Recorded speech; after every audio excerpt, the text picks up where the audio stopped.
Hey, what's up? It's the Critical Plug, and I got for you an album review of the new Steve Lacy album. Oh yeah? This has been one of the most highly anticipated albums, in my opinion, from singer-songwriter, multi-instrumentalist Steve Lacy. His third at that, which he has created a bigger buzz for himself with his sophomore LP, Gemini Rights, that had a lot of progress in comparison to his debut LP. And with Gemini Rights, there was definitely an improvement with songwriting, composition, production was better, song structure was better, the vocals were better, and had a handful of highlights, and very beloved by Steve Lacy fans. Unfortunately for me though, it wasn't my favorite of that year or one of my favorites of that year, but I still think it was a decent release and definitely leagues better than the debut. Mostly due to some tracks just falling short in terms of chemistry with featured artists, some mixing errors, some songs not as tightly written, but I did find some sound palettes and melodies to be a definite step up and keeping the lo-fi quality of the recording, but also able to keep it sweet and endearing. And the way he put the psych, the bedroom pop, and the oddities into the mix, it definitely gave it an identity of its own. However, on this LP, there is a clear deviation from the sound of Gemini Rights, this time having a more atmospheric and a more cleaner production this time around. But I will say some songs do carry that lo-fi aesthetic that Gemini Rights did, especially on the song Doom with its fuzzy, brittle guitar lines. Or LOVESEXDRUGBOMB, where we do have the fuzzy lo-fi guitar lines, but do contrast well with the dreamy soundscape.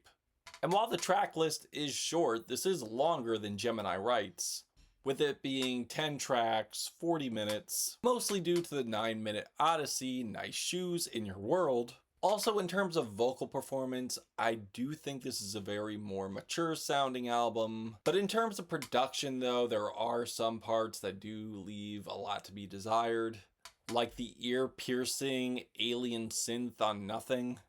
Or on Oh Yeah, where the minimal blurts of the detuned keys over the droning bass don't really add much here at all. But I don't think this track is a total dud though. There are some melodies and refrains here that I do find to be catchy. But unfortunately, the track doesn't evolve into anything epic that it really presents itself to be. Yeah, I know what you're gonna say, but look, I really do think that this could have been a great album if opportunities were captured on this, but there were so many missed opportunities on this record that I don't think should go unnoticed. Like the elements of Pure Color with Erykah Badu, that has this cold droning bass, dejected synth lines. The whole dark but slightly psychedelic touch does give me Radiohead, like Radiohead in Rainbows. I feel like a lot of people are pulling from In Rainbows now, but unfortunately though, I do think this was a dud of a grab here, unfortunately. Like, I really wish that the progression of this just evolved into something beautiful, something great, something so layered and textured. And the thing is, we can get that, and we do get that later on this LP. And it's a shame too, because while this track didn't progress, it could have, but I definitely got that inclination when I heard the eerie soundscapes. Like, that sounded so curious, and I'm like, okay, where's it gonna go? And it just doesn't go much of anywhere. It's like watching the opening credits to a sci-fi movie, and after the credits, the movie's over. Also, Steve and Erykah don't really have much chemistry here, and there are moments here that come off vocally awkward.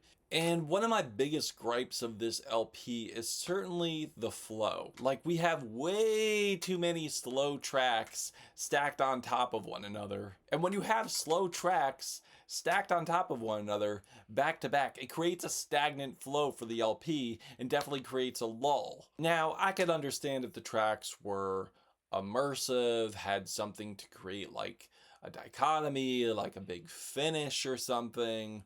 But unfortunately, the tracks don't really evolve that much. Like, they're nowhere near immersive as I'd want them to be. Like on the track Show You Me, that just sounds like an uneventful Animal Collective track. And then there's Doom, where the vocals aren't bad from Steve at all. I do admire the vocal variation, and I do think the tune is decent, but lyrically, I can't say I'm won over. Like, it's just so on the nose, fork and kitchen.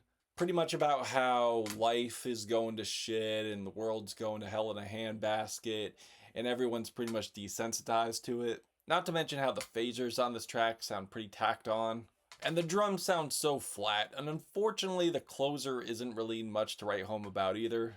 It's like with the rumbling drums, the very flat palm muting, and not to mention how Steve sounds half asleep at the wheel on the outro of this track and leaves at a very, very lackluster cliffhanger. But when it comes to the highlights though, I do want to touch on them because they are very good. Whether it's a psychedelic, spacey, layered Is It Cool with SZA, with these very alien-like chord layers that sound like they're from another galaxy, with these roaring electric guitars that almost sound Cuddy-coded. I also love the bass drum and the oddities that are thrown in the mix. The otherworldly, ascending background vocals are great. They sound like spirits just floating through space in another galaxy on a ship. And the chemistry between SZA and Steve is top-notch, and honestly shows Steve could really pull together something very futuristic and very creative if he wants to, and he is on this track. And has gotten definitely better when it comes to the chemistry game when it comes to his features, which I feel he shows more on LOVESEXDRUGBOMB. I love the glitchy spaceship-like synths.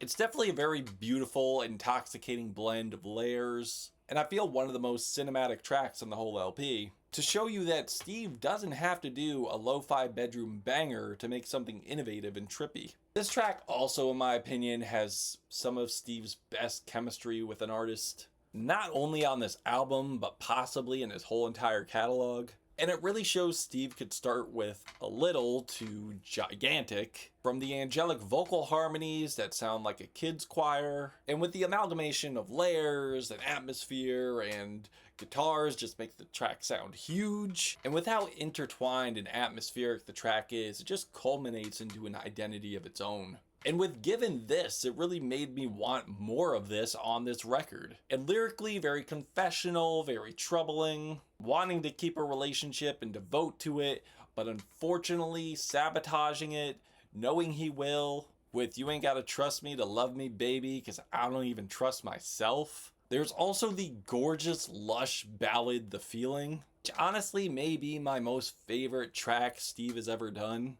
With its boyish vocals, heart-wrenching, lovesick lyrics, and the vocals, passionate. The whole thing just feels so warm and smooth. I just want to bathe in it. And I love how he keeps the funky bass line in the mix too, and also the trippy delays, the echoes that he puts in there after certain refrains. As blissful as this track is, as beautiful as this track is, there is definitely a sense of torment in the lyrics, as Steve yearns for this guy and truly hopes that he shares mutual feeling, wants to know where he stands romantically, and just feels so devoted to this guy and romance. Just really devoted to showing his true feelings, just making this guy the one. Also, I love the vastly saddening string layers with soaring backing vocals and how Steve has really shown his growth as an artist. The song LOVESEXDRUGBOMB is certainly in that vein as well, and I would say with darker humor, like telling bro to like off his boyfriend, but then saying, okay, maybe that's excessive, or later just scoffing and telling him to go S his friend's D. And I love the dissipating transition and the almost lullaby-like chord progression the guitars have. Another song was the bombastic,